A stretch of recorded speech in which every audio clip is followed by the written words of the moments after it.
ఒకవేళ ఒక question, what are the various organisms that cause diseases in eye, classify organisms and give example of diseases and organisms.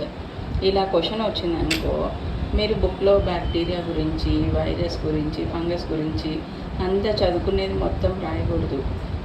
Bacteria కొంచెం, classify organisms అంటే various bacteria, virus, fungus, protozoans అట్లా headings రాసి కొంచెం కొంచెం రాయాలి. Bacteria గురించి కొంచెము, ఫంగస్ గురించి కొంచెం, వైరస్ గురించి కొంచెం రాసి types of viruses, types of bacteria, types of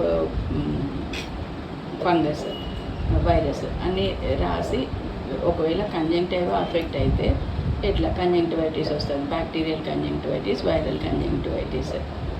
first next conjunctive అయిపోయింది. కార్నియాకి ఏం డిసీజెస్ వస్తాయి, కార్నియా వస్తే వైరస్ వస్తే ఎట్లా, ఫంగస్ వస్తే ఎట్లా, బ్యాక్టీరియా వస్తే ఎట్లా, bacterial keratitis, viral keratitis. Bacterial కెరటైటిస్లో ఏం యూజ్ చేస్తాము, యాంటీబయాటిక్స్ అట్లా.